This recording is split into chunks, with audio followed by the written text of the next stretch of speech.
They found her 3 days after the rejection ceremony, unconscious in a snowdrift with blue lips and a stolen potato clutched against her chest. The pack elders said to leave her. Nature would finish what the Alpha's decree had started. But Carrie woke.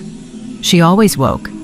And on the 4th morning, when she split that rotting potato in half and gave the larger piece to a dying wolf pup with silver eyes, she had no idea she'd just shared a meal with a crown prince, or that 4 of the deadliest alphas in the Northern Kingdom were already tracking his scent to her door.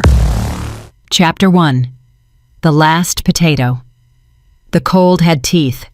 Carrie learned this on her 3rd night in the woods, when the frost bit through her threadbare shirt and gnawed at her ribs like a living thing. She'd stopped shivering that morning. That was bad. She remembered her mother saying once that when the shivering stops, the dying starts. Her mother, dead 2 winters now. The only wolf who'd ever defended her right to exist. The potato sat in her palm, small and wrinkled, sprouting pale fingers from its eyes. She'd dug it from beneath a fallen oak, probably dropped by some squirrel months ago and forgotten. It was soft in places, the skin giving way to rot when she pressed too hard. Half of it was still good. Maybe. Carrie turned it over in her hands, her fingers so numb she could barely feel its weight. The cabin she'd found yesterday offered walls and a roof that only leaked in 2 places, but no food, no fire, no hope beyond the 4 walls keeping the wind off her back. Her stomach cramped. It had stopped growling yesterday. Another bad sign. She should eat it, all of it. The mathematics were simple. 1 potato divided by 1 person equals survival for maybe another day. 1 potato divided by 2 equals death for both. The sound came again. That thin, a reedy whimper she'd been hearing since dawn. Carrie closed her eyes, walked to the door, opened it. The forest was gray and white and silent. Snow had fallen during the night, covering everything in a blanket that looked soft but would kill you if you laid down in it. The whimpering was coming from the east, near the thorn bushes that gave this cursed forest its name. "Not my problem," she whispered. Her feet moved anyway. She found him wedged beneath a fallen log, half buried in snow. A wolf pup, and maybe 3 months old, with fur so dark it looked like a hole cut into the world. His eyes were closed. His small body shook with violent tremors that had nothing to do with the cold. Fever. She could feel the heat radiating from him, even through her numb hands. Oh no, no, no, no. She shouldn't touch him. Wild pups carried disease. Their parents were usually close by, and a mother wolf protecting her young would tear apart an omega without hesitation. And even if she got him back to the cabin, even if she warmed him and he survived the night, he'd need food, medicine, things she didn't have. The pup's eyes opened. Just a crack. Just enough for her to see they were silver. Not alpha silver. Royal silver. Her breath caught. Then the eyes closed again, and the pup made a sound so small and broken, it cracked something in her chest. Carrie gathered him against her body and ran. The cabin felt colder with 2 dying things inside it, and she laid the pup on the floor near the empty hearth and stripped off her shirt, wrapping him in the only fabric she had. His body burned against her bare skin. She'd seen fever like this before. It killed fast. "Stay with me," she whispered, rubbing his legs, his chest, trying to force warmth into limbs that felt too fragile. "Please stay." He didn't respond. His breathing was shallow, rapid, wrong. Carrie looked at the potato in her other hand. Still there, still half good. As the smart thing would be to eat it herself. Survive 1 more day. The pup was dying anyway. Wasting food on him was just a slower way for them both to starve. She split the potato with her thumbs. The crack was obscenely loud in the silence. Starch dust puffed up, and she caught herself licking it off her fingers before stopping, ashamed. The larger half went to the pup. She mashed it between her palms until it was pulp, then pressed a tiny amount against his mouth. He didn't respond. And she tried again, smearing the paste on his gums, his tongue. "Come on, little one. Just a bite." Nothing. Carrie ate her half in 3 bites. It tasted like dirt and desperation. Her stomach cramped harder, recognizing food, demanding more. There was no more. She lay down beside the pup and pulled him against her chest, sharing what little warmth her body still produced. Outside, the wind picked up. Inside, the darkness grew thicker. "My name is Carrie," she whispered. And because someone should know her name when she died. I was supposed to be someone. My mother said I was special, that my wolf was just sleeping. The pup's heartbeat was too fast against her palm. She was wrong. There's no wolf. There never was. And now I'm here with you, and we're both going to die, and no one will ever know we existed. She closed her eyes. Sleep came in thin, cold layers. She dreamed of silver eyes watching her. She dreamed of her mother's hands braiding her hair. She dreamed of warmth. She woke to silence. The cabin was still dark. The pup was still pressed against her chest. But something had changed. His breathing had slowed, deepened. The fever heat had lessened. Carrie's hand found his chest. His heartbeat was still too fast, but steady now, strong. "You're alive," she breathed. The pup's eyes opened, silver, bright, intelligent. They fixed on her face with an intensity that made her skin prickle. Then he pressed his nose into her palm and exhaled, a warm breath across her frozen fingers. Something shifted inside her. Not her wolf. She had no wolf. But something else. A hairline crack in the wall she'd built around her heart. The pup's mouth opened. He licked the potato residue from her fingers with desperate, hungry strokes. Carrie laughed. It came out as a sob. "Okay," she whispered. "Okay. We're not dead yet." She didn't know his eyes were tracking something behind her. She didn't know his small body had gone rigid with recognition. And as she didn't hear the 4 heartbeats that had stopped just outside the cabin, waiting. All she knew was the pup suddenly whimpered one word that should have been impossible. "Run!" Chapter 2. Silver Blood. The word hung in the air like frost. Carrie's hands froze on the pup's fur. "Did you—" The pup convulsed. It happened fast. Too fast for her to move, too fast for her to understand. His small body arched, spine bending at an angle that should have snapped bone. His jaw opened in a silent howl. His fur rippled like water struck by stone. The shift took 7 seconds. Where a wolf pup had been lying against her chest, there was now a boy. He was small, maybe 5 years old, as with skin pale as birch bark and hair so black it swallowed the dim light. He was naked, shivering, and staring at her with those same silver eyes that held far too much knowledge for a child. Carrie scrambled backward, her spine hitting the cabin wall. "What? How?" "You shared your food." His voice was small, rough from disuse, but clear. No one shares food with strays. Her mind was spinning. Pups didn't shift this young. They couldn't. The transformation required strength, control, understanding. It took years to master, and they certainly didn't shift while half dead from fever and starvation, unless— "Who are you?" Her voice came out as a whisper. The boy sat up slowly, wrapping his thin arms around his knees. He looked fragile, breakable, but his eyes were ancient. "Simon," he said, then quieter. "Prince Simon, 3rd son of the Northern King." The cabin walls seemed to close in. Carrie knew that name. Every wolf in every pack within 500 miles knew that name. As Prince Simon, the youngest royal, had vanished 4 months ago from the palace nursery. The king had torn the territories apart, searching for him. Packs had been accused, borders had been closed, alliances had shattered. They said he'd been stolen, murdered, sold to enemies. "You've been here the whole time?" she breathed. "In the forest?" "I ran away." Simon's chin lifted with a defiance that looked wrong on such a small face. "I had to find you." "Me? Well, why would you—" "Because you were supposed to be mine." His silver eyes flashed. "They promised you to me when I was born, a soul bond. Our wolves were supposed to recognize each other. But then you didn't shift, and they called you broken, and Father canceled everything." Carrie's breath caught. She remembered now. 12 years ago, when she was 16 and still desperately waiting for her wolf, there had been celebrations. The Northern King had visited her pack, her small, insignificant pack, because a seer had proclaimed a bond between his infant son and the Alpha's daughter. Her. They'd called it destiny, a union that would strengthen bloodlines, unite territories, bring prosperity. Then her 12th birthday came. The harvest moon rose. Every pup in her pack shifted for the first time, except her. The king had left that same night. The betrothal was dissolved. Her father had looked at her with something worse than anger, disappointment. 3 years later, her father died.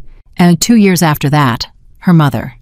And last month, the new Alpha had called the rejection ceremony. That was 14 years ago, Carrie said. You weren't even born yet when they canceled. I was born knowing your name. Simon's voice cracked. I've had dreams about you since I could remember. Your face, your voice, the way you smell like cedar and snow. My wolf knew you before I did. That's impossible. Soul bonds don't care about impossible. He stood on shaky legs, and despite his size, and despite his age, power radiated from him like heat from coals.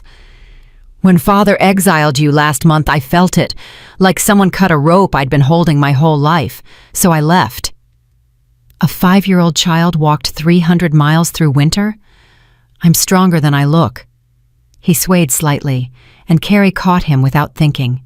His skin was still too warm. And I had to reach you before you died. The bond was pulling so hard it hurt. Carrie held him.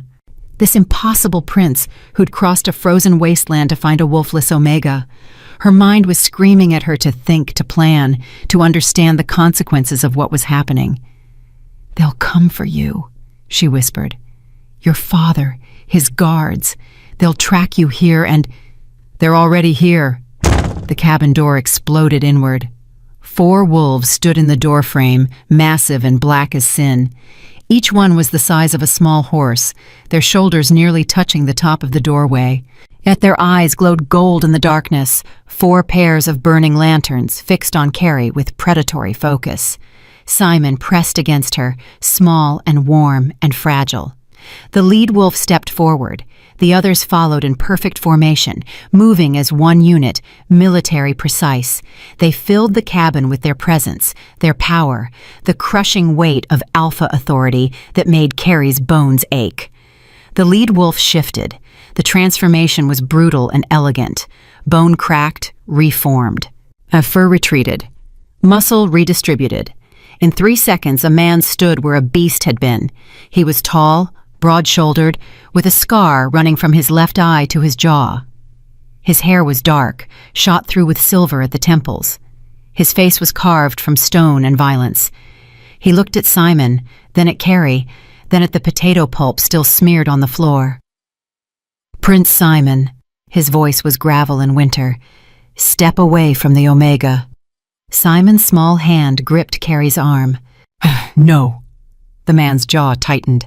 Behind him, the 3 wolves growled in unison, a sound that rattled Carrie's teeth. That's an order, Your Highness. She saved me. Simon's voice rose, and the air around him shimmered with power that should not exist in a 5-year-old body.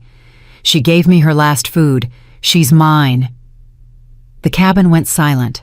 The man stared at Simon, then at Carrie. Something shifted in his expression, surprise, recognition, calculation. We were sent to kill you, he said to Carrie, and his tone flat. The king's orders, the Omega who harbored the missing prince. Carrie's heart stopped. We're reconsidering. Chapter 3. The 4. The 3 wolves behind the man shifted simultaneously. The transformations were synchronized, violent, beautiful. Bones cracked in harmony. 3 more men stood in the cabin, each one radiating the kind of power that made Carrie's human instincts scream at her to run. But there was nowhere to run, and Simon was still gripping her arm with surprising strength. The scarred man took another step forward. Carrie forced herself to meet his eyes. My name is Travis, he said. Commander of the Royal Guard. These are my men. He gestured to the others. A blond man with sharp features and eyes like a hawk. A lean, dark-haired man with healer's hands and wire-rimmed spectacles that seemed absurd on a warrior. And a younger man, maybe late 20s, with brown skin and a face that sent a strange jolt of recognition through Carrie's chest. "Blake," Travis continued, nodding to the blonde. "Our tracker. He found the prince's scent 4 days ago. Followed it here." Blake's eyes were cold, assessing. "You're lucky we're the ones who found you first." "Felix," Travis indicated the man with spectacles. "Our healer. He'll need to examine the prince." Felix stepped forward cautiously, his movements careful, non-threatening. "Your Highness, you're still burning with fever. Please let me—" "No!" Simon pressed closer to Carrie. "She already healed me." "She fed you potato pulp," Felix said gently. "That's not healing." That's... She shared her death with me." Simon's voice dropped to something ancient, something that made all 4 alphas go very still. "That makes her mine, soul-bonded, recognized, and if any of you touch her with intent to harm, my father will have your heads." Travis's expression didn't change, but Carrie saw his hand flex at his side. "The king ordered us to eliminate any threat to your safety. She's an Omega, wolfless." She could have been working with... She was dying!" Simon's shout echoed off the walls. Power rippled from him in waves, and Carrie felt it crash against her skin like physical pressure. "She had 1 piece of food, 1, and she gave me more than half. Does that sound like someone plotting against the crown?" Silence. The 4th man, the one Travis hadn't introduced, spoke for the first time. His voice was softer than the others, but it carried weight. "The boy's right." He looked at Carrie, and again, that strange familiarity pulsed through her. "Look at her. She's half dead herself. No one sacrifices their last meal for a political scheme." Travis turned to him. "Your opinion is noted, Eric." Eric. The name sat wrong in Carrie's mouth, like a word she'd known once and forgotten. "We should take them both back to the palace," Blake said. "Let the king decide." "The king will kill her," Felix said quietly. He's not exactly rational where the prince is concerned." "Then what do you suggest?" Blake's tone was sharp. "We let her go? Pretend we never found her with the missing prince in a forest cabin?" "I suggest," Travis said, his eyes never leaving Carrie's face, "we think very carefully about what we do next." He crossed the cabin in 2 strides and crouched in front of her. Up close, the scar on his face was even more brutal.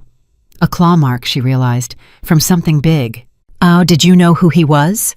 Travis asked. "When you found him?" "No." Her voice was steadier than she expected.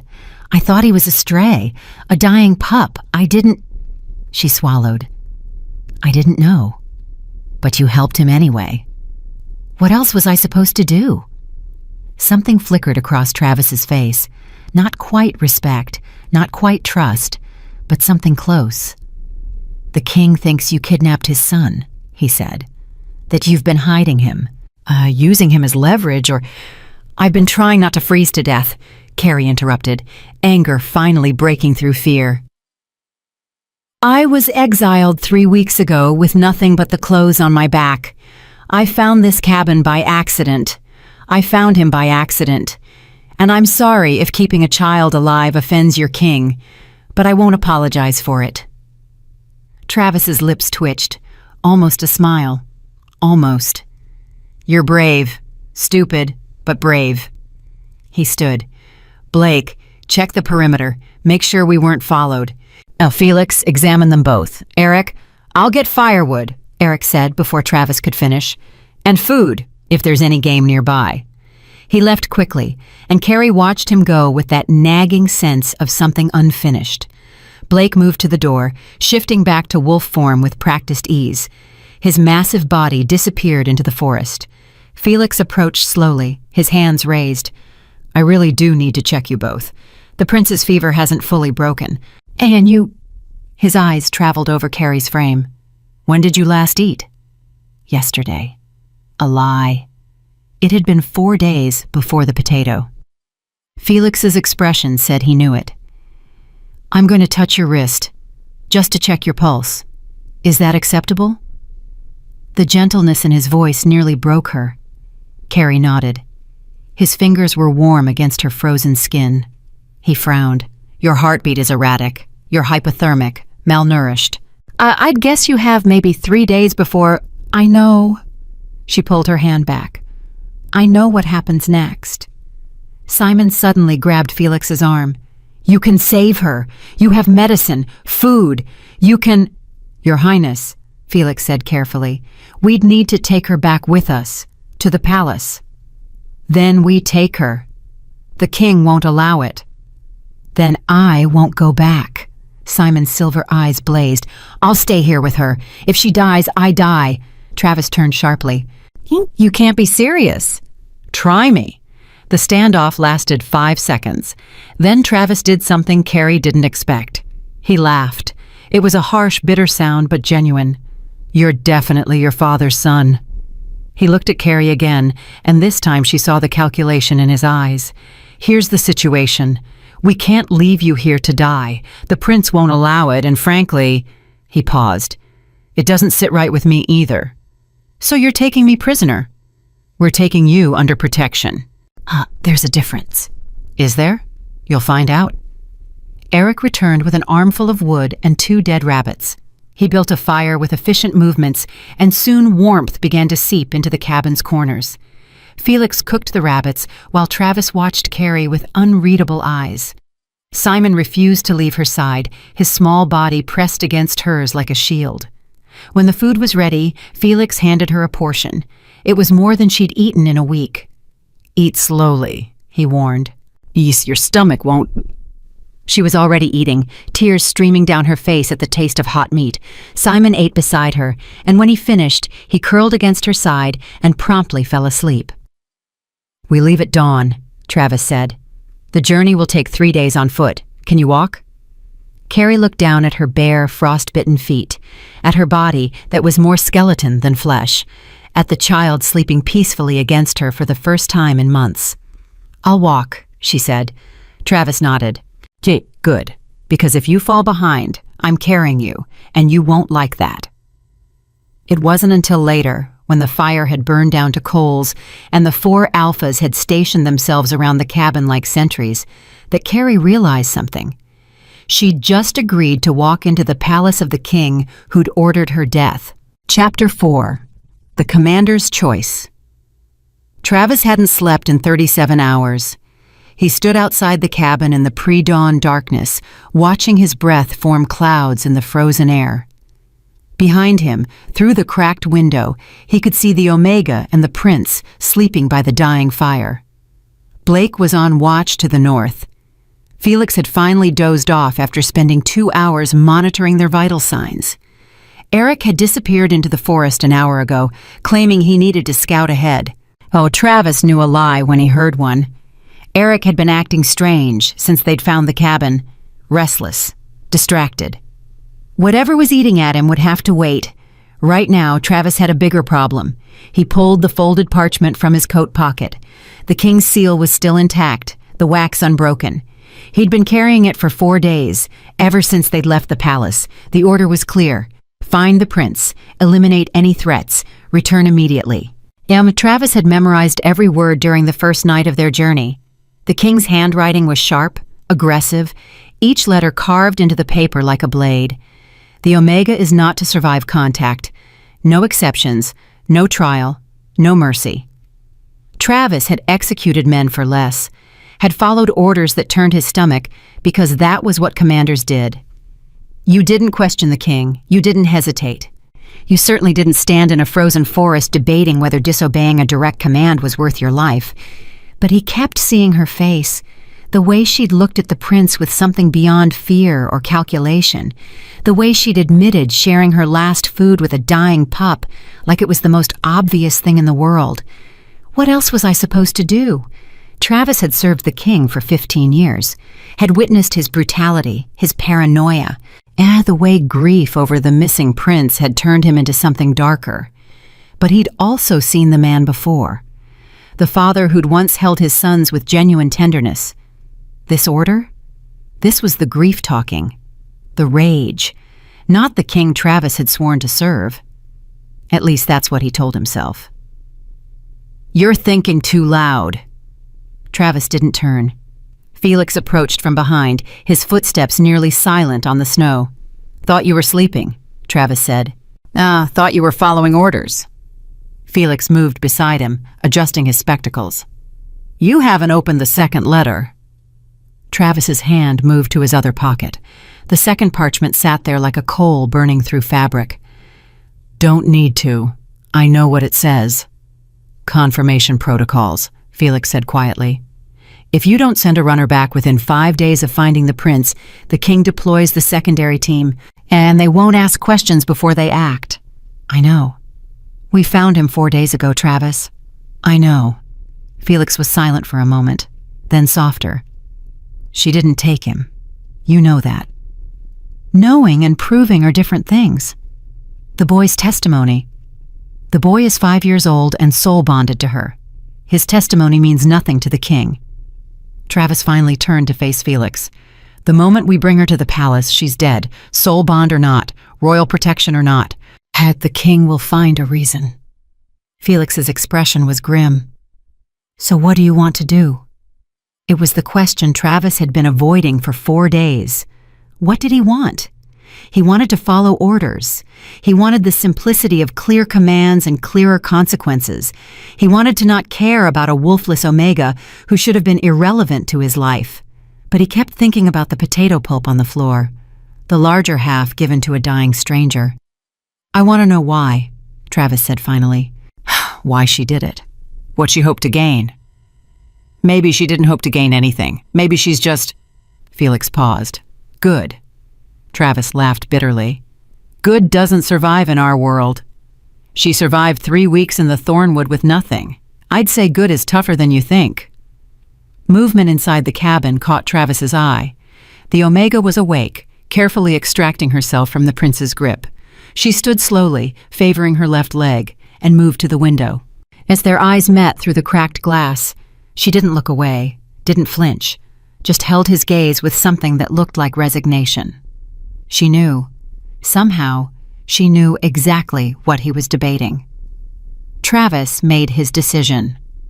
"We take them both back," he said, "but we don't send the confirmation." Felix's eyes widened. "That gives us 1 day, maybe 2 before the secondary team mobilizes, and when they arrive, I'll deal with it then." Travis turned away from the window. "Right now, we focus on keeping them both alive long enough to reach the palace. The king will demand answers. Let him demand. I've got the prince. That's what matters." "And the Omega?" Travis was quiet for a long moment. Then, "The prince says she's soul bonded. Royal law protects soul bonds. Even the king can't break that without formal challenge. You're betting her life on a technicality. I'm betting her life on the law. It's more than she had yesterday." Felix studied him. "You like her?" "I don't know her." "But you want to." Travis didn't answer, couldn't answer, because Felix was right, and that was the most dangerous thing of all. Inside the cabin, the Omega had returned to the prince's side. She was stroking his hair with gentle movements, and even from outside, Travis could see the tenderness in her expression. No one touched royalty like that, with casual affection, without fear or ceremony, like he was just a child who needed comfort. The prince shifted in his sleep, pressing closer to her, and something in Travis's chest pulled tight. "Dawn's in 30 minutes, he said, his voice rougher than intended. "Wake Blake, tell Eric to get back here. We move as soon as there's light." Felix hesitated. "Travis, if this goes wrong, it won't. But if it does, if the king orders her execution anyway, will you—" "I'll follow my orders," Travis said. Then quieter. "Whatever they are when the time comes." It wasn't a promise, and it wasn't even reassurance, but it was all he could offer. Felix nodded and headed toward Blake's position. Travis remained outside, watching the sky lighten by degrees. In a few hours, they'd begin the journey back. 3 days of walking through hostile territory with a sick prince and a dying Omega. 3 days to figure out how to save someone who probably couldn't be saved. 3 days to decide if disobeying a king was worth his honor. The Omega's face appeared at the window again. At this time, she mouthed 2 words.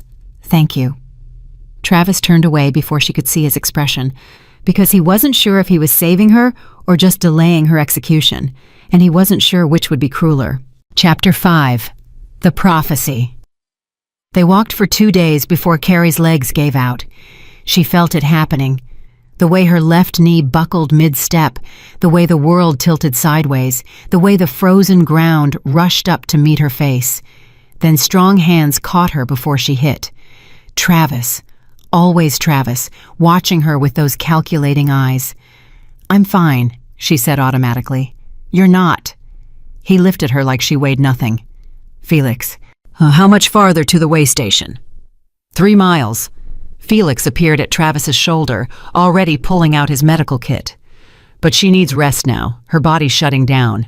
We can't stop. We're too exposed here. Then she rides." Blake approached in wolf form, his massive body covered in fresh snow. He'd been ranging ahead all morning, scouting for threats. Now he shifted, his expression grim. "There's smoke 2 miles north. Could be hunters. Could be scouts from the secondary team." Travis's jaw tightened. "How long do we have?" "If they're tracking us, maybe an hour before they cut our trail." Simon had been walking beside Carrie all morning, his small hand gripping hers. Now he looked up at Travis with those ancient silver eyes. "She rides with me," the prince said. "On your back, wolf form." It wasn't a request. Travis looked like he wanted to argue. Then he caught Carrie's expression, pale, trembling, as barely conscious, and something in his face shifted. "Fine, but we move fast. No stops until we reach the way station." The transformation was quick, brutal. Travis's wolf form was even larger than Blake's, his fur so dark it seemed to absorb light. He crouched low, and Felix helped Carrie onto his back. She'd never ridden a wolf before, never been this close to one. The heat from Travis's body seeped through her frozen clothes, and she had to fight the urge to collapse against his fur and never move again. Simon shifted and took position at her side, his small wolf body pressed against Travis's flank. Protective, possessive. They ran. The forest blurred past in streaks of white and gray. Carrie clung to Travis's fur, each jarring step sending pain through her starved body. She could feel his muscles moving beneath her, the raw power in every stride, the careful control he maintained to keep her from falling. Yet behind them, Blake and Felix kept pace. Ahead, Eric appeared and disappeared between trees like a ghost, always scouting, always watching. Eric. She still couldn't shake the feeling that she knew him, that his face triggered some memory she couldn't quite reach. The way station appeared after what felt like hours, but was probably less than one. It was a small stone structure, half buried in snow, with symbols carved above the door that marked it as neutral territory, and a place where all packs could shelter without conflict. Travis shifted the moment they were inside. Carrie slid off his back and collapsed against the wall, gasping. "Water!" Felix ordered, already checking her pulse. "And we need to get her warm. She's hypothermic again." Eric started a fire, while Blake secured the perimeter. Simon pressed against Carrie's side, his wolf form radiating heat. "Drink this." Felix held a canteen to her lips, slowly.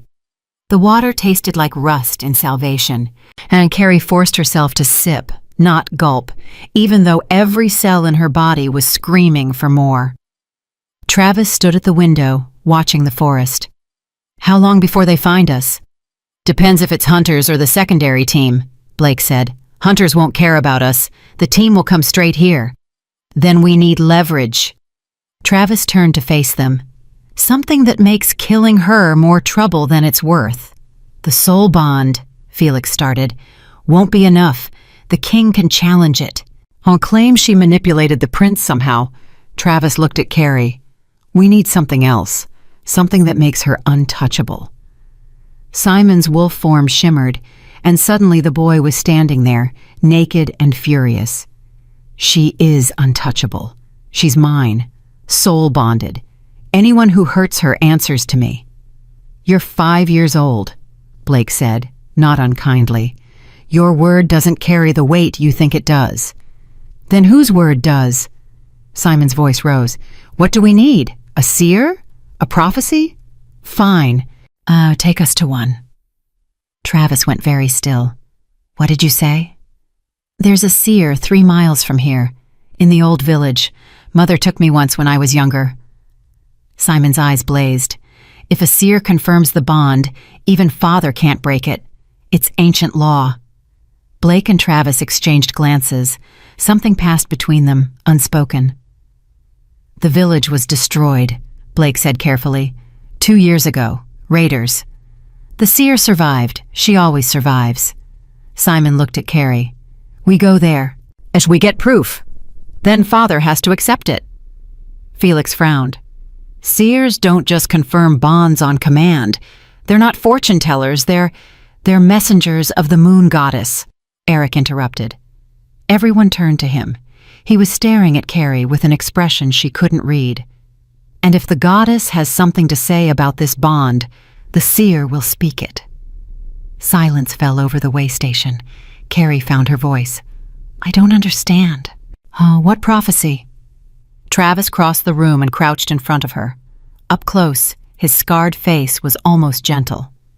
"There's an old legend," he said, "about an Omega who would share her last meal with a stranger and change the fate of kingdoms. Most people think it's just a story, but if a seer confirms you're the one—" "I'm not," Carrie said immediately. "I'm nobody. I shared food with a dying child because that's what decent people do. There's no prophecy, no destiny. And I'm just—" "The Omega who shares her last meal will be queen of the first feast." The voice came from the doorway. An old woman stood there, bent with age, her eyes milky white with blindness.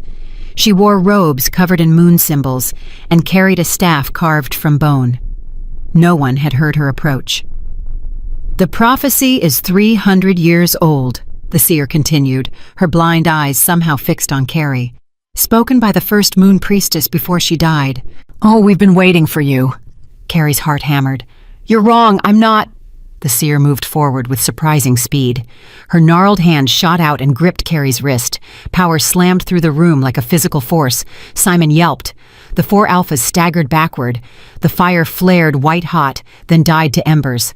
The seer's voice changed, became many voices layered over each other, speaking in harmony. "She who has nothing gives everything. She who has broken men's kings. And she who carries no wolf births the pack that will unite the North. This is seen. This is spoken. This is done." The power released. The seer collapsed. Eric caught her before she hit the ground. Carrie sat frozen, her wrist burning where the old woman had touched her. When she looked down, there was a mark, silver, glowing faintly, in the shape of a crescent moon. It hadn't been there before. Travis stared at the mark, then at Carrie, then at Simon, who was smiling like he'd just won something. Well," Travis said finally, his voice carefully neutral. "That's going to complicate things." Blake let out a breathless laugh. "Complicate? She's the prophecy Omega. The king can't touch her now without declaring war on the moon goddess herself." Felix was already examining the mark, his healer's curiosity overriding his shock. "It's real. I've never seen anything like it. It's not a tattoo or a brand. It's a claim," the seer whispered, her normal voice returning. And Eric was still supporting her weight.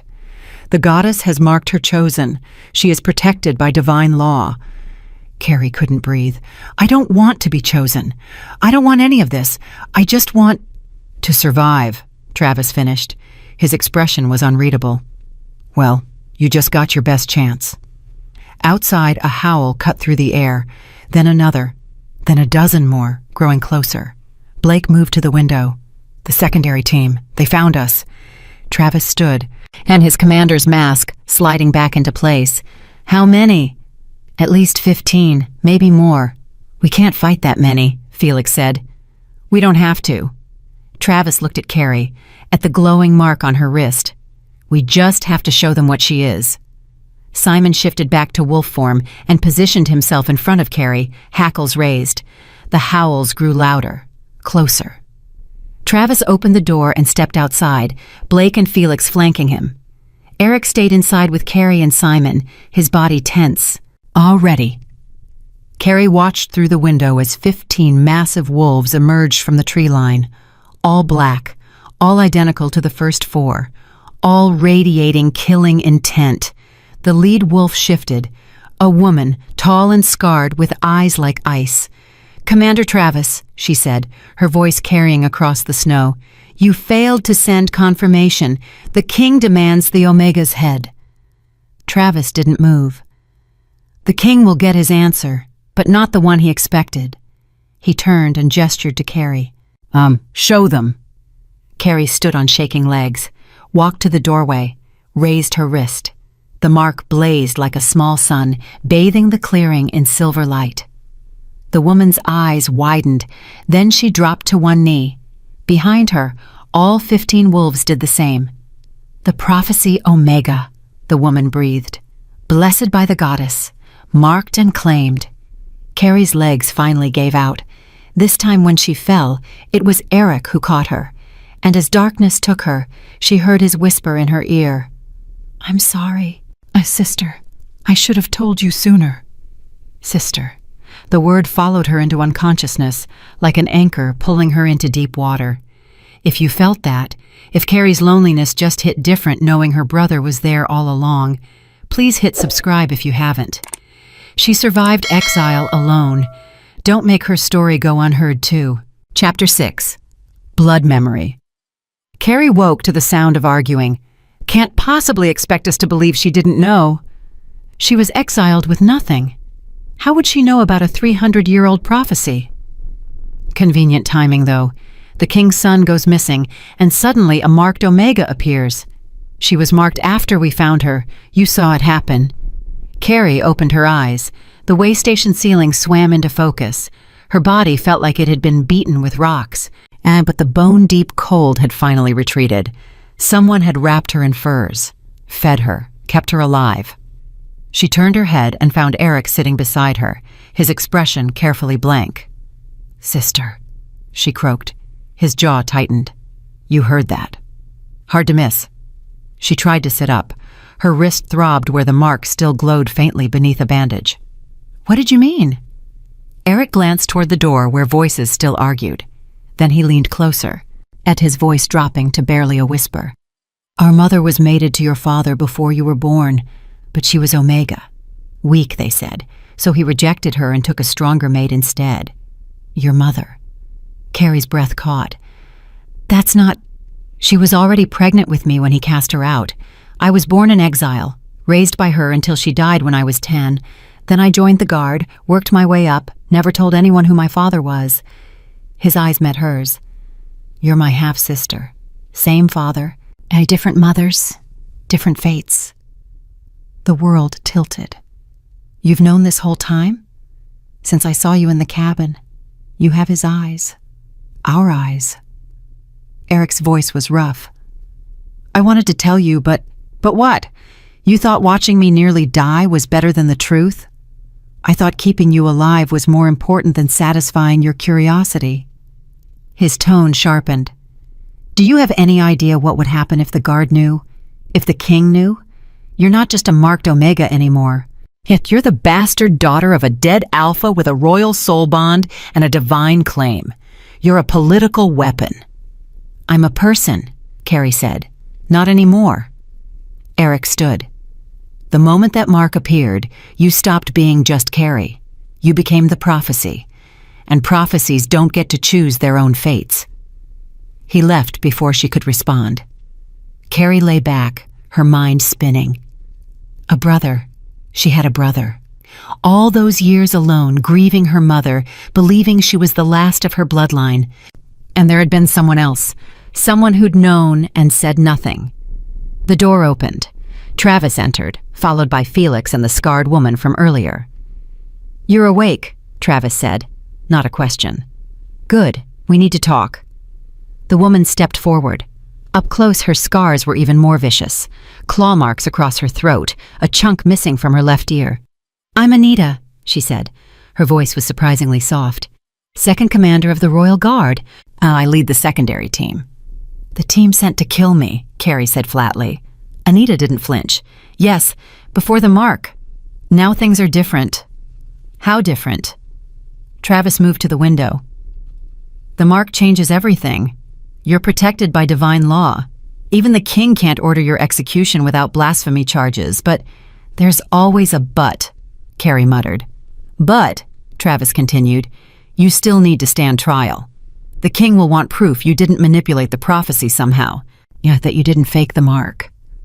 How do you fake a mark that appeared in front of 20 witnesses? Desperation makes people believe impossible things, Anita said. You'll need to prove not just the mark, but your worthiness, your strength. Carrie laughed bitterly. I'm wolfless, weak. I was exiled for being exactly that. How am I supposed to prove strength? Felix adjusted his spectacles. The prophecy doesn't mention a wolf, it mentions a heart, sacrifice. Oh, the willingness to give everything when you have nothing. That's not strength, that's stupidity. Is it? Travis turned from the window. You survived 3 weeks in the Thornwood, kept a royal prince alive with nothing but a rotten potato and willpower. You stared down 4 alphas while protecting him. You didn't break when the seer's power hit you. His scarred face was unreadable. Oh, that sounds like strength to me. The king won't see it that way. Then you'll have to show him. Anita crossed her arms. The trial will test you. Combat most likely. Strategy. Survival skills. Can you fight? Carrie almost laughed.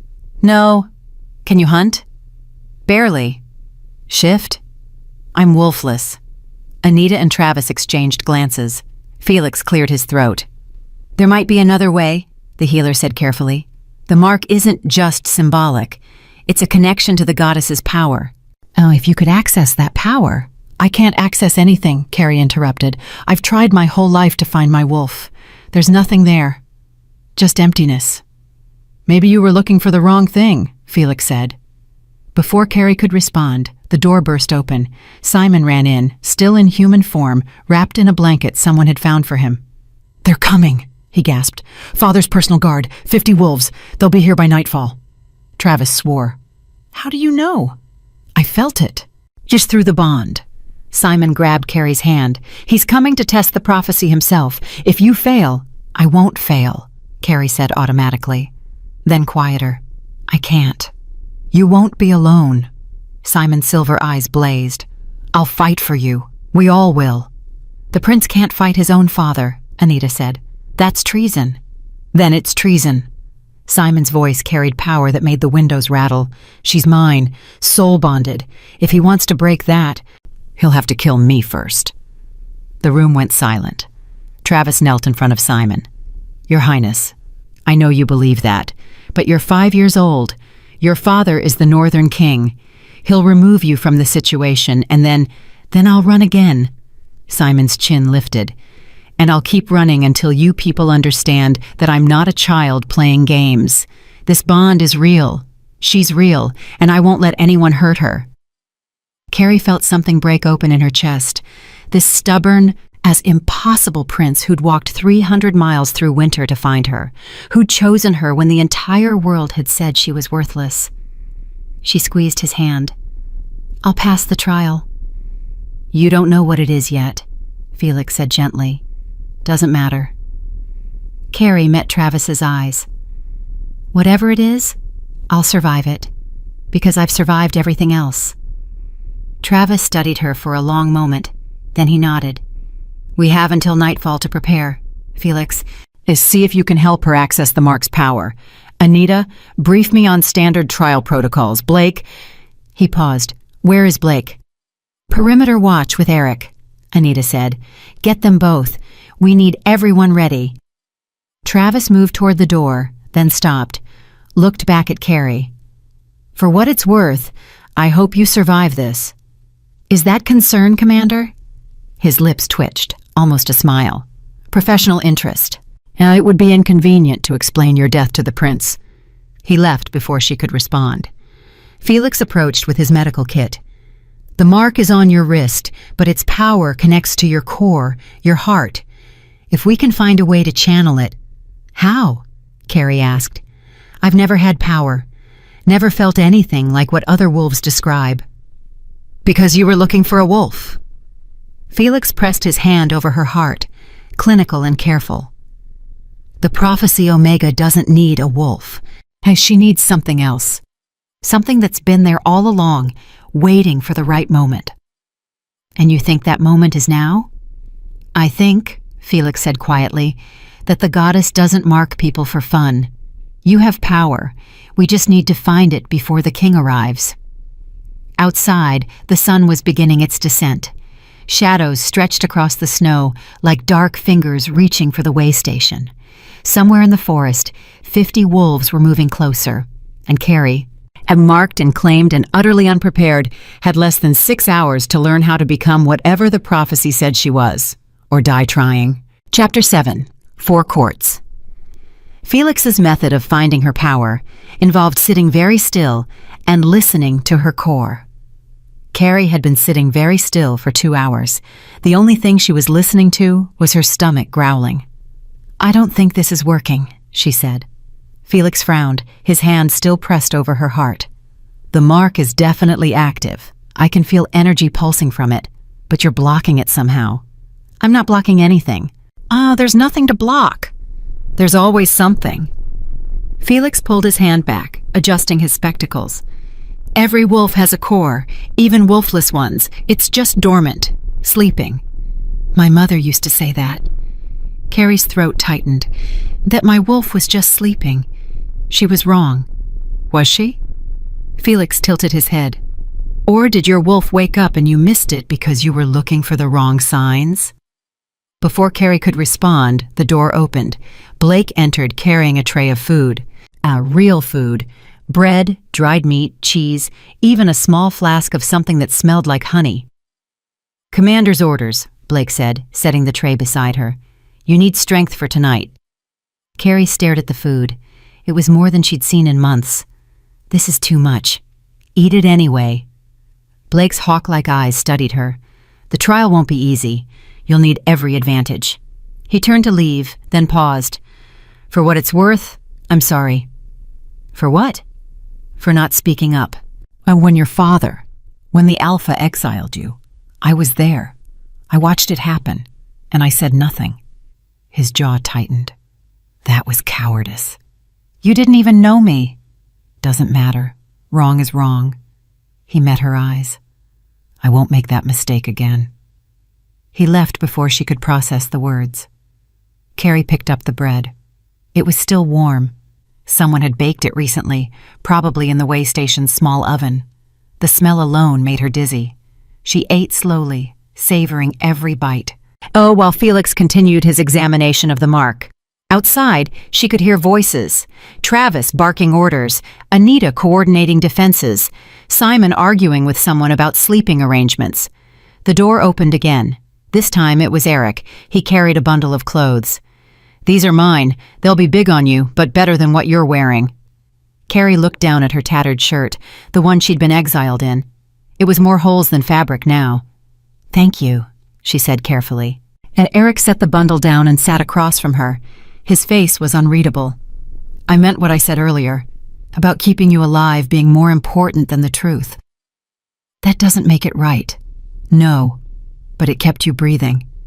He leaned forward. "Our mother told me about you before she died, said I had a sister, that you'd probably never know I existed because Father would make sure of it. She made me promise not to seek you out, and said it would only bring you danger." "So you joined the guard instead," Carrie said, "became one of the king's wolves. How did that protect me?" "By making sure I was the one who found you if anyone came looking." Eric's voice dropped. "When Travis got the order to eliminate you, I volunteered for the mission, made sure I was on the team, because I knew if I wasn't there, you'd already be dead." The words hung between them. Carrie thought about the journey to the way station, as to the way Eric had always ranged ahead, always found the safest paths, the way he'd caught her when the seer's power hit. "You've been protecting me this whole time," she said slowly. "Trying to." Eric's expression softened slightly. "Not always successfully." "I'm still alive. That counts for something." A ghost of a smile crossed his face. Then it vanished.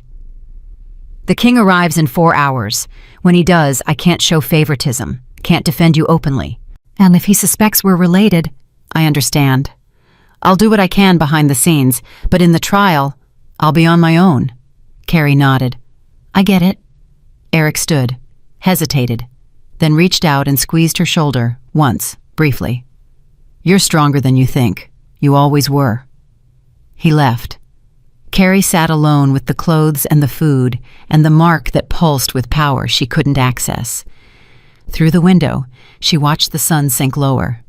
3 hours until the king arrived. And the door opened again. Travis this time. The others have been visiting you, he said. Apparently I'm popular now that I'm marked. He almost smiled. Can you walk? Yes. Good. Come with me. He led her outside into the clearing.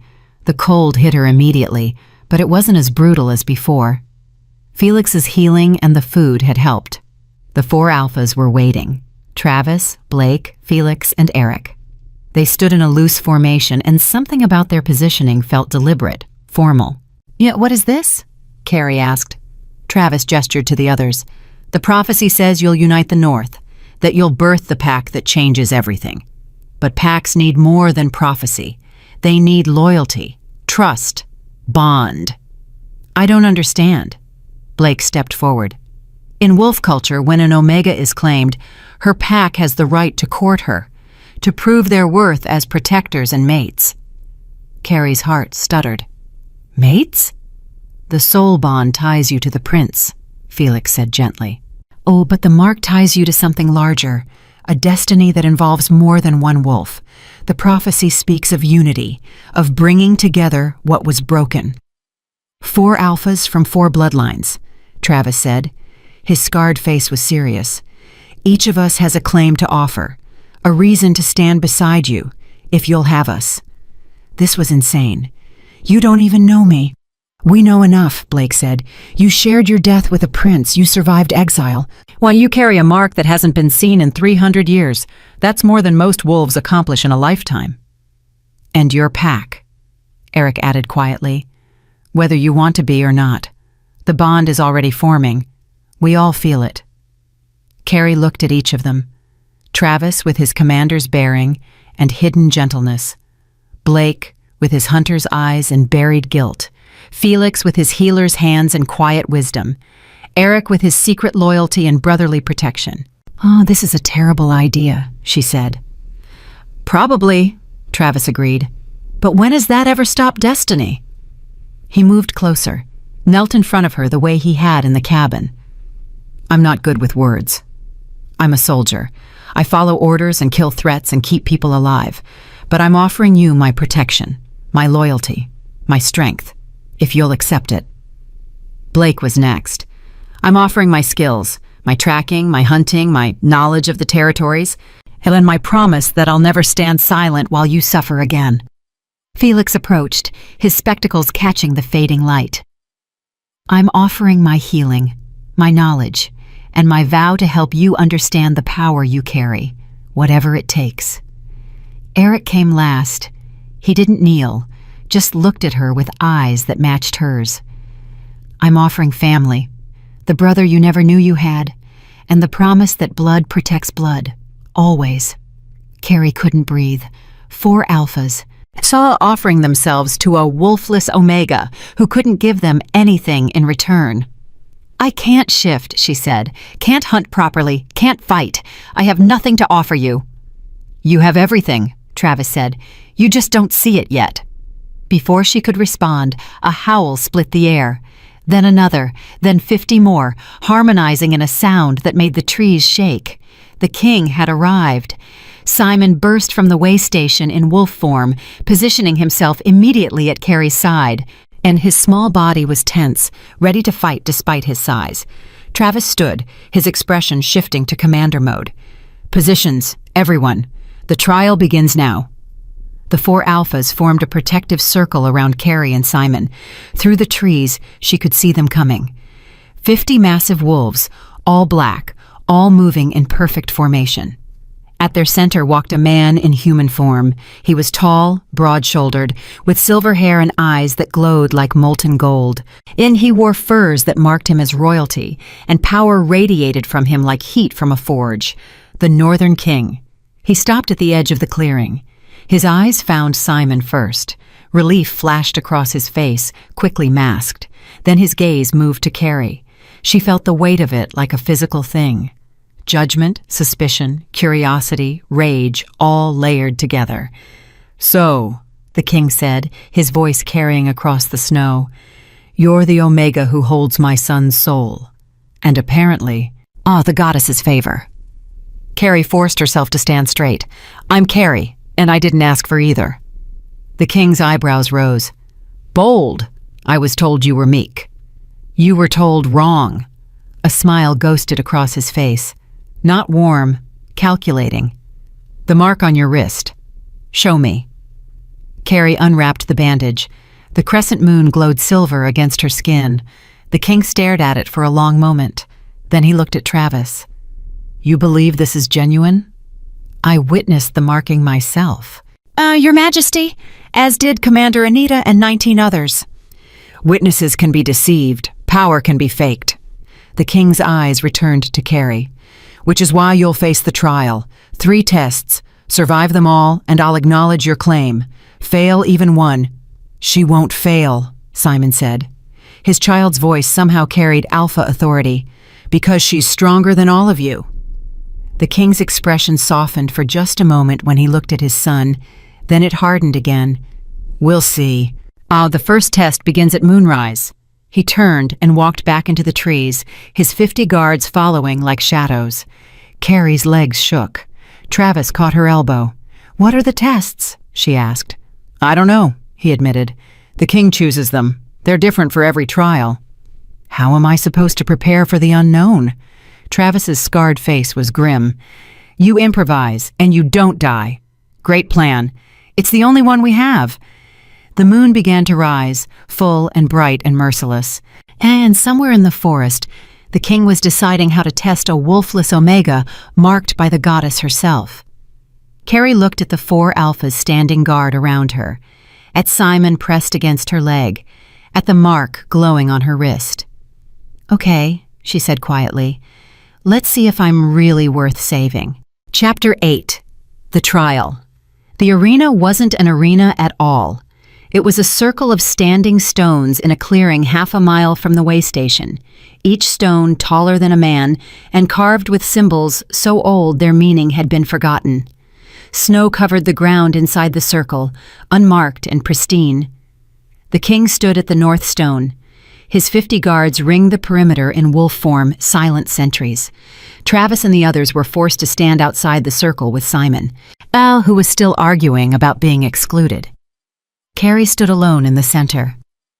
"The first test," the king announced, his voice carrying across the frozen air, "is simple. Survival." A section of the stone circle opened. 3 wolves padded through. They weren't guards. They were fighters. Battle-scarred, massive, with eyes that held no mercy. Professional killers. "You have no wolf," the king continued. "No claws, no fangs, no supernatural strength. These 3 will hunt you. If you survive until moonset," he gestured at the moon hanging low on the horizon, "you pass. If you fall before then, the trial ends."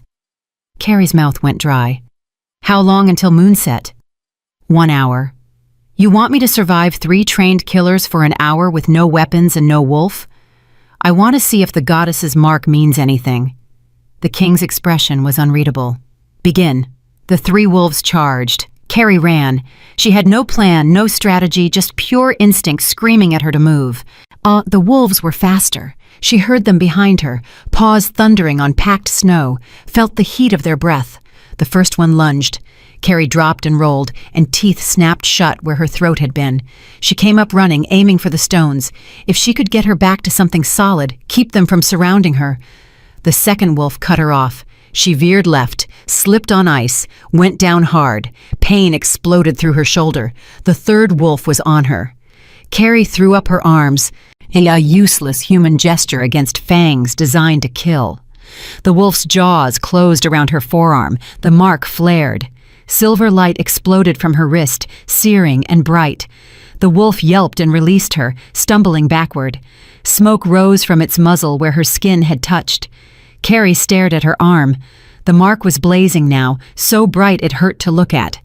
And where the wolf had bitten, there was no blood, just light. The wolves circled her warily now, hackles raised. Interesting, the king murmured from his position. Carrie pushed herself to her feet. Her arm throbbed but functioned. The light from the mark was already fading back to a soft glow. The wolves attacked again, this time coordinated, one from each direction. Carrie couldn't block them all. She chose the one straight ahead, dropped low, and punched up with her marked wrist. The light flared again on contact. The wolf howled and twisted away, but the other two hit her from the sides. As she went down in a tangle of fur and claws, pain ripped through her ribs, her back, her legs. She could smell her own blood now, hot and copper in the frozen air. I'm going to die, she thought distantly. I survived exile just to die in a circle of stones. Then she heard Simon screaming, "Get up, Carrie, get up!" And Travis's voice lower, urgent. The mark, use the mark. But she didn't know how to use it, didn't know how to access power she'd never had, and how to fight when she'd spent her whole life learning to hide. A wolf's jaws closed on her leg. The mark exploded. Not just light this time, power, raw, ancient, furious. It poured out of her wrist and spread through her body like liquid fire. Her vision sharpened, her hearing amplified, her muscles flooded with strength that shouldn't exist in a human frame. Carrie grabbed the wolf's jaw with her bare hands and pulled.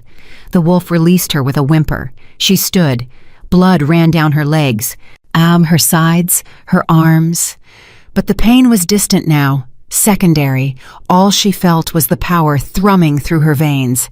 The three wolves backed away. "Come on, then," Carrie heard herself say. Her voice was different, layered, like the seer's had been. "I thought this was survival." The wolves exchanged glances. Then they attacked together. Carrie moved. She didn't know how. Her body simply responded, flowing between their strikes like water between stones. And her marked hand caught one across the muzzle. The other she kicked with force that sent it sprawling. The third she dodged entirely, spinning away with grace she'd never possessed.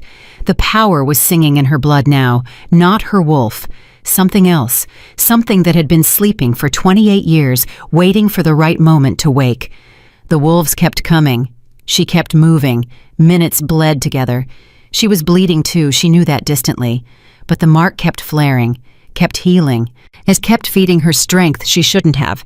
Outside the circle, she could hear shouting. Simon's voice, Travis's, others she didn't recognize.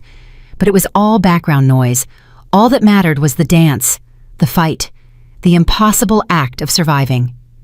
The moon touched the horizon. The wolves stopped. Carrie stood in the center of the circle, chest heaving, covered in blood and snow and silver light. Her legs shook.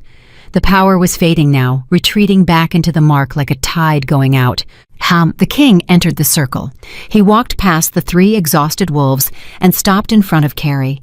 His golden eyes studied her with something that might have been respect. "You passed," he said simply. Carrie's knees gave out. Travis was there somehow, inside the circle now, catching her before she fell. "I've got you," he murmured. "You did it." Felix rushed over with his kit, already assessing her wounds. Blake and Eric formed a protective barrier between her and the king's guards. Simon broke through them all and pressed against her side, his small wolf body trembling. "The second test," the king said, "will be tomorrow night. Rest while you can." He turned to leave, then paused, looked back at Carrie with an expression she couldn't read. "My son chose well," he said quietly. Then he was gone, his guards flowing after him like a dark river. Carrie sagged against Travis. "What's the second test?" "Don't know. Don't care right now." He lifted her carefully. "Felix, can you walk her back or should I carry her?" "I'll walk," Carrie said, then promptly proved herself wrong by collapsing. Travis caught her again. "Carrying it is." The journey back to the way station was a blur. She was aware of Travis's arms, steady and strong, of Felix walking beside them, monitoring her vitals, of Simon refusing to leave her side even in wolf form. They laid her on the furs by the fire. Felix worked on her wounds with quick, efficient movements, The mark healed most of the damage, he said, wonder in his voice. I've never seen anything like it. You should be dead 3 times over. Feel like it, Carrie mumbled. Blake appeared with water, Eric with food. Travis stood watch at the door, his commander's mask firmly in place. But when Carrie caught his eye, she saw something underneath. Pride, relief, something else she didn't have the energy to identify.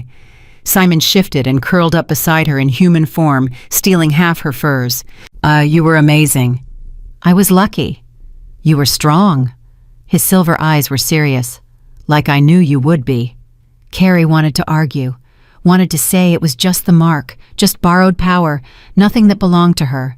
But exhaustion was pulling her under like deep water. 2 more tests, she whispered. 2 more victories, Simon corrected. She fell asleep with his small hand gripping hers and the mark pulsing softly on her wrist like a second heartbeat.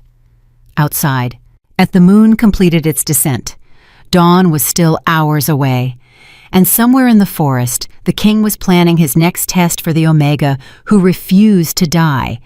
But for now, in this moment, Carrie was alive, and that was enough. Smash that like button, please, if you're rooting for the girl who gave her last meal to a stranger and got marked by a goddess for it. Carrie fought 3 killers with no wolf. The least you can do is tap the like bottom. Chapter 9. The second test.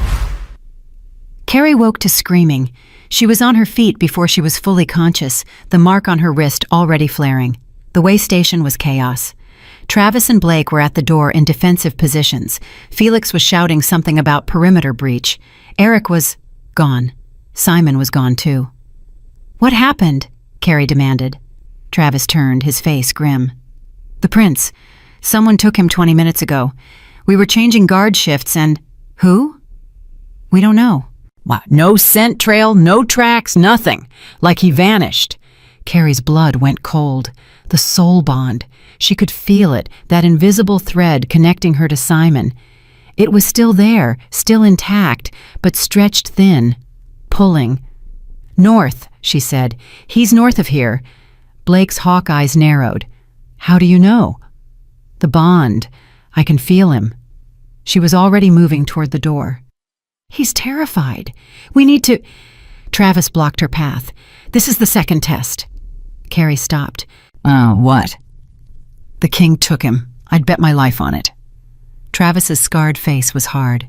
He's testing the bond, seeing if you'll come for him, if you can find him. That's insane. Simon's a child. Simon's a prince, and the king needs to know if your bond is strong enough to track him without a wolf's nose, if you can protect him when it matters. He's using his own son as bait? He's a king first, a father second. Travis stepped aside. But he's also counting on you to find him. So go. Carrie didn't wait. She ran. The forest was dark, the moon hidden behind clouds. She had no wolf sight, no enhanced hearing, nothing but the pull in her chest that said this way, "Hurry, he needs you." She ran until her lungs burned, until her legs screamed, until the wounds from the first test reopened and blood soaked through Felix's bandages. The mark pulsed in rhythm with her heartbeat, and with each pulse, the pull grew stronger. Behind her, she could hear the 4 alphas following. It's not interfering, just present, just there. The pull led her to a ravine. At the bottom, barely visible in the darkness, was Simon. Human form, naked, curled around himself, crying. "Simon!" Carrie started down the slope. "Stop!" The king's voice came from the shadows. He stepped into view, his golden eyes reflecting what little light remained. The second test. Can you reach him before... A growl cut him off. From the opposite side of the ravine, a wolf emerged, but not one of the king's guards. And this one was different. Larger, with gray fur, and eyes that glowed red instead of gold. A rogue. "What is that?" Carrie breathed. "A complication," the king said flatly. "There are rogues in these woods, exiled wolves, criminals, ones who've lost their minds to bloodlust. This one must have scented the prince." The rogue focused on Simon, its lips pulling back from fangs designed to tear flesh from bone. "The test," the king continued, his voice carefully neutral, is simple. Reach my son before the rogue does. Save him and you pass. You're insane. I'm thorough. Begin. The rogue charged. Carrie jumped into the ravine without thinking. The fall was 20 feet, steep and rocky. She hit the ground hard, felt something in her ankle give, but the mark flared and the pain became manageable. She ran. The rogue was faster. It would reach Simon first. The mathematics were brutal and clear. Unless... Carrie changed direction. Instead of running toward Simon, as she ran at an angle, putting herself between the boy and the rogue, the wolf saw her, changed targets. Good. It hit her like an avalanche. They went down in a tangle of limbs and fur and snapping jaws. Carrie's marked hand found its throat. The silver light burned, and the rogue yelped but didn't release its grip on her shoulder. Pain exploded through her body. Real pain, the kind the mark couldn't fully suppress. She could hear Simon screaming, hear Travis shouting something from above.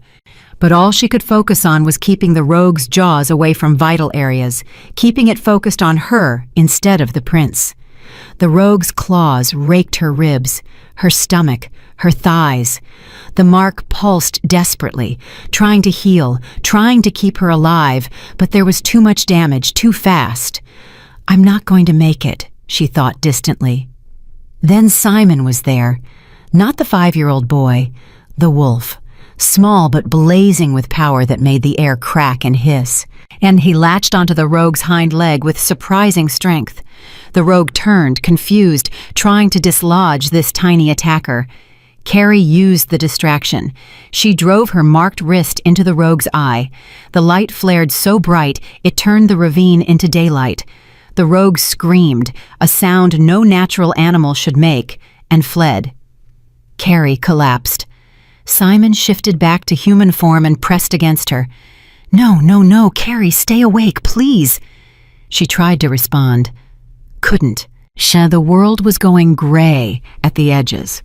Then the 4 alphas were there, all of them, surrounding her. Travis lifted her with impossible gentleness.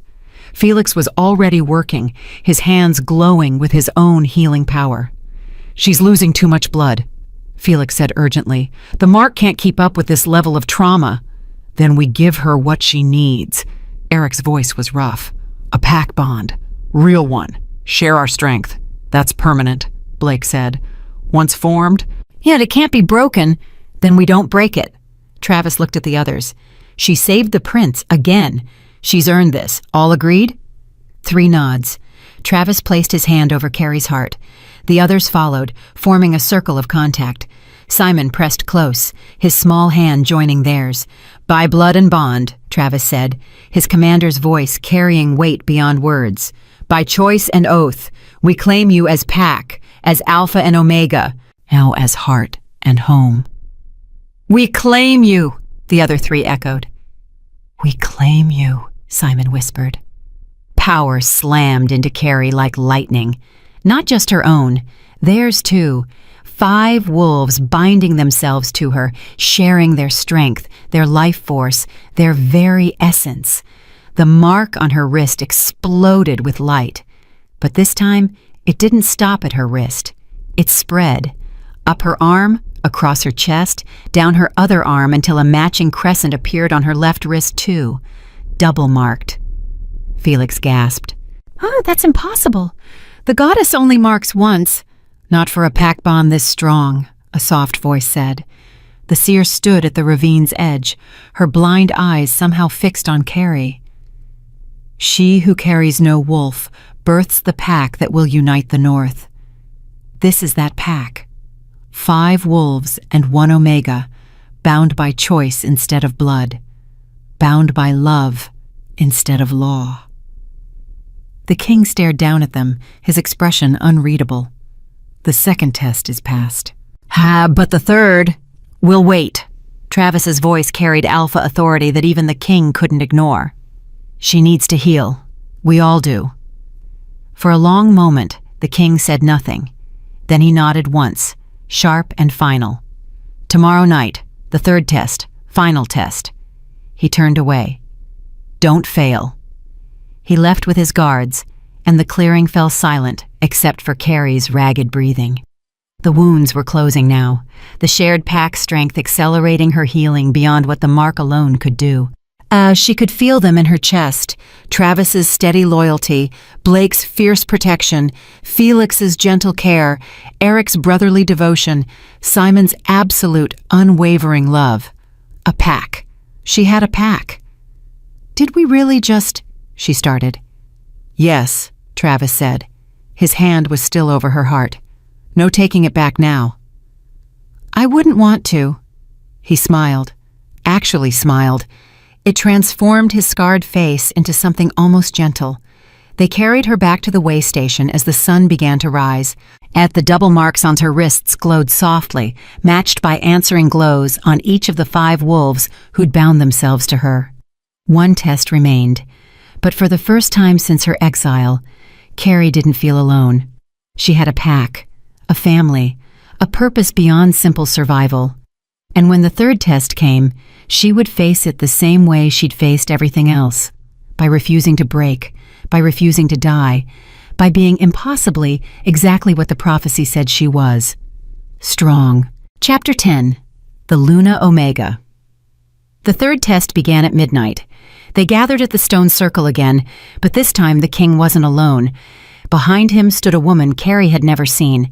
She was tall, elegant, with silver hair and eyes that matched Simon's exactly. The Queen.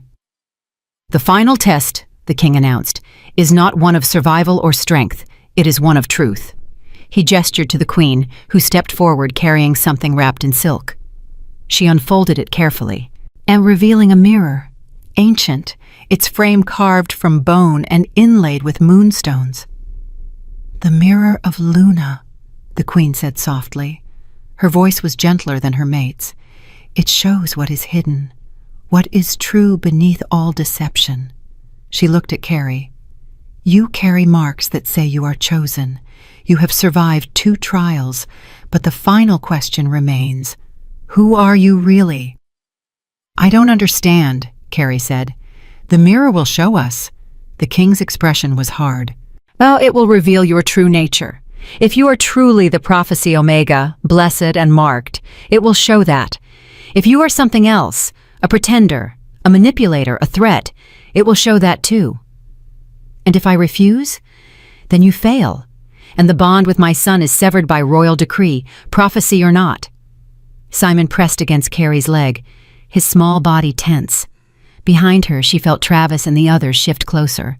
The pack bond hummed between them, offering strength, offering support. But this test, she knew instinctively, was hers alone. "What do I have to do?" she asked. The Queen approached, holding the mirror face down. "Look into it. Let it see you. All of you. Nothing hidden, nothing protected. The mirror does not lie." She turned it over. Carrie stepped forward and looked into the glass. Her reflection stared back, thin, scarred, exhausted. The double marks glowed on her wrists, normal, expected. Then the surface rippled. The reflection changed. And it showed her as a child, maybe 7 years old, standing in a field of flowers. Her mother was there, young and healthy, braiding her hair, happy, whole. The image shifted. Now she was 12, standing in the harvest moon's light, while every other pup around her transformed. She remained human, small and alone, while her father turned away in disgust. Shift again. Her mother's deathbed. Carrie holding her hand, while fever burned through the woman who'd been her only defender. Your wolf is just sleeping, sweet girl. She'll come when you need her most." Another shift. The rejection ceremony. The new alpha's voice cutting through frozen air.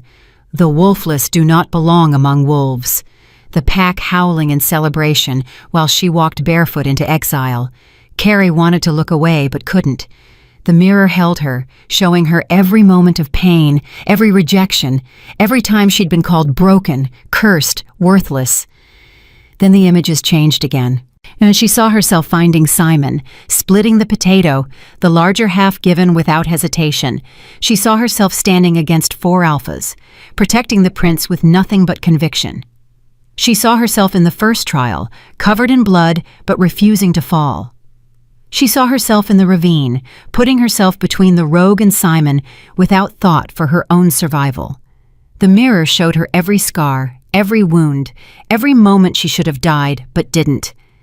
And beneath it all, beneath the pain and the rejection and the impossible survival, the mirror showed something else. Light.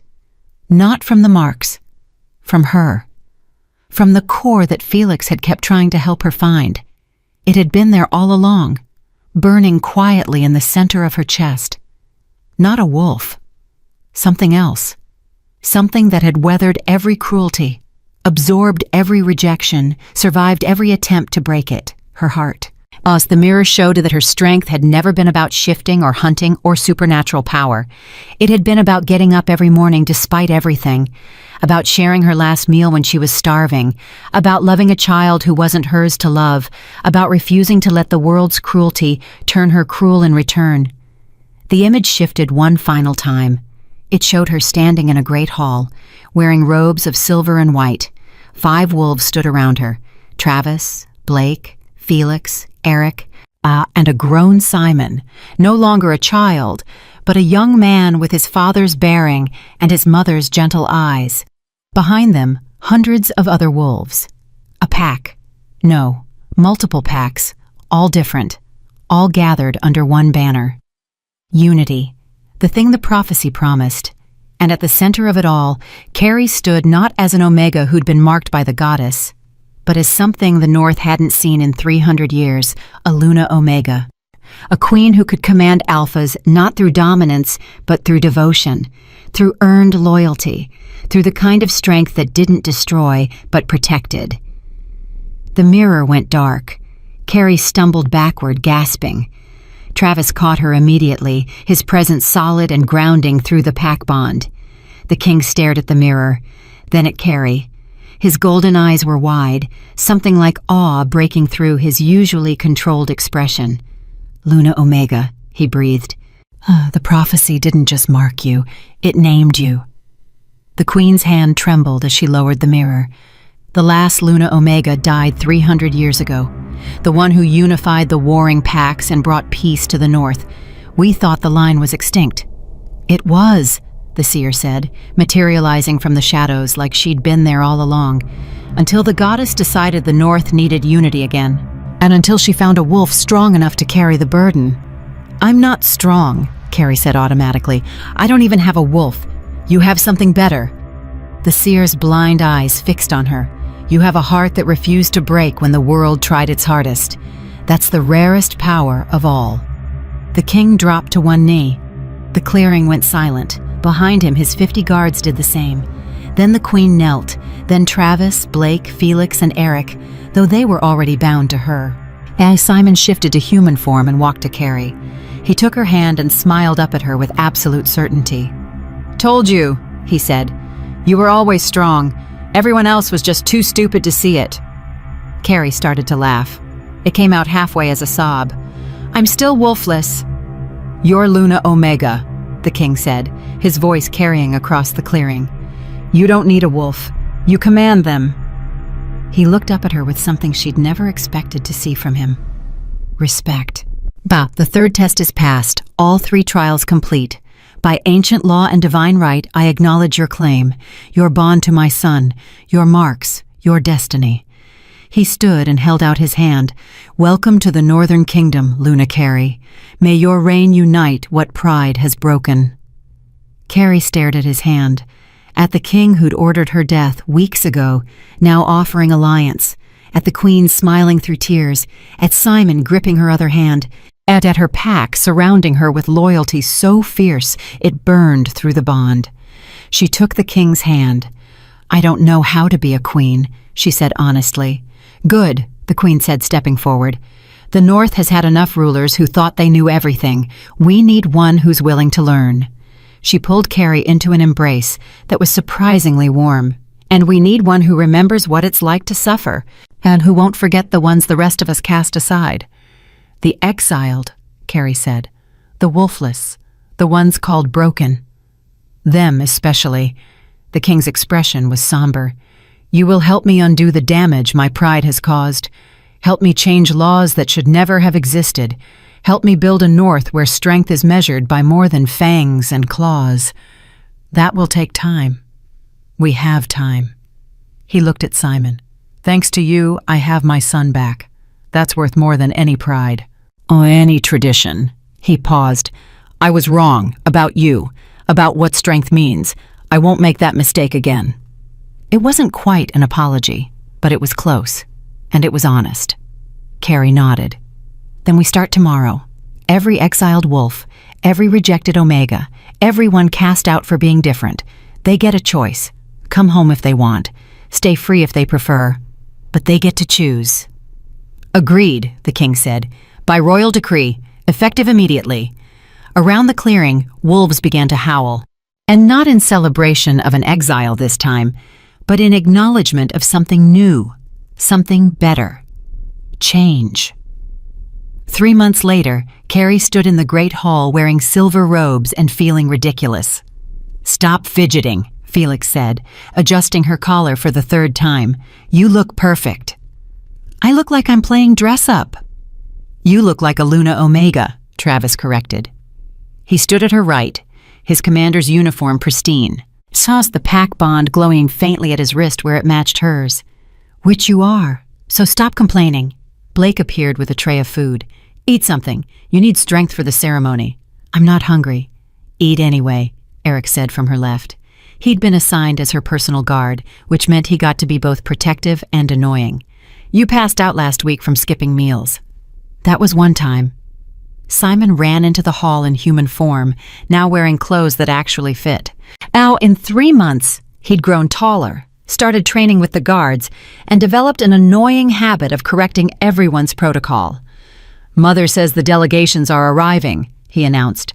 12 packs so far, all coming to witness the Luna Omega's first official decree. Carrie's stomach flipped. 12 packs? I thought it was just— "News travels," the queen said, entering with the king at her side. "You survived the trials. You were marked twice. You formed a pack bond with 4 alphas and my son. People want to see the legend for themselves." "I'm not a legend. I'm just— "Ours," Travis said firmly. The other 3 nodded in agreement.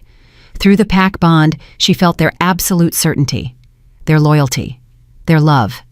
It should have felt suffocating. Instead, it felt like home. "Fine," Carrie said. "Let's go be legendary." The ceremony was held in the great courtyard. Hundreds of wolves gathered, representatives from packs across the north.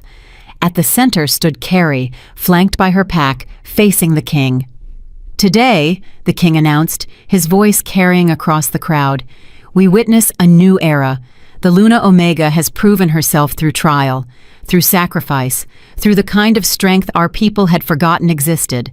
And today, she makes her first decree as recognized Luna of the Northern Kingdom."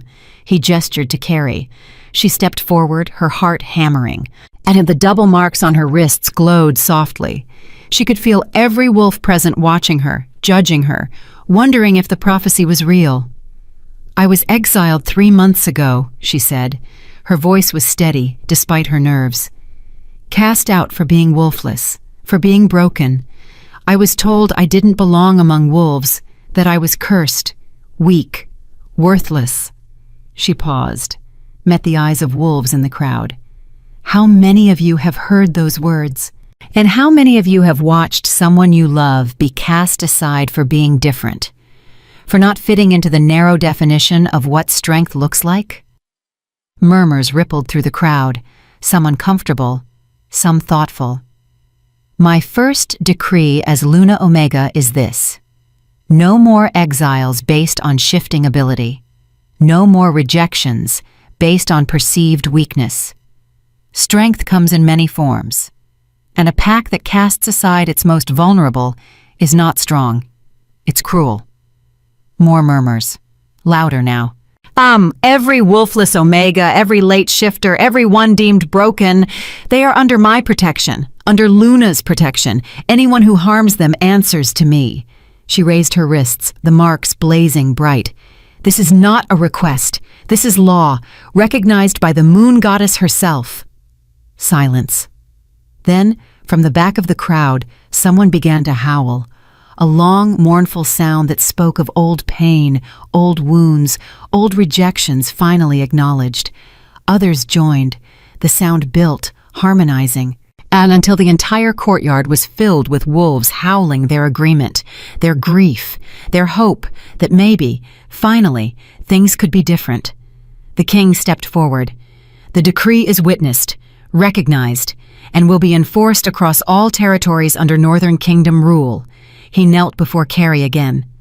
Luna Omega Carrie, may your reign bring the unity our people have needed for 300 years. The crowd knelt with him. Carrie stood there, and marked and claimed and utterly overwhelmed, while hundreds of wolves acknowledged her, not as someone worthless, but as someone worth following. She felt Simon's small hand slip into hers, felt Travis's steady presence at her back, felt the pack bond humming with pride and love. "You okay?" Eric whispered. Carrie looked at the bowed heads, at the king who'd tried to kill her, now swearing loyalty, at the queen smiling through tears, at her pack surrounding her with devotion she'd done nothing to earn except survive. "Yeah," she said softly. "I think I am." That night, after the ceremony, after the feast, after the endless parade of wolves wanting to meet the Luna Omega, Carrie slipped away to the courtyard alone. The moon was full and bright overhead. She sat on the stone wall and looked up at it, thinking of her mother, of the cracked wooden bowl that sat in her new chambers, and of the journey from exile to this impossible place. "Your wolf is just sleeping," her mother had said. She'd been wrong. There had never been a wolf waiting to wake, but there had been something else, something stronger, something the goddess had seen and marked and claimed, a heart that refused to break, a will that refused to quit, a capacity for love so stubborn it could survive exile, trials, and the weight of prophecy. That was enough. It had always been enough. And Carrie pressed her hand over her chest, where she could still feel the light burning. Her true strength, the power that had nothing to do with claws or fangs and everything to do with choosing again and again to be kind in a world that rewarded cruelty.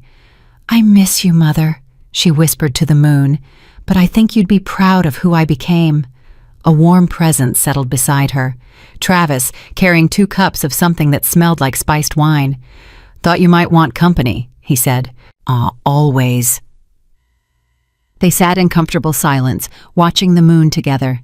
Behind them, through the pack bond, she could feel the others.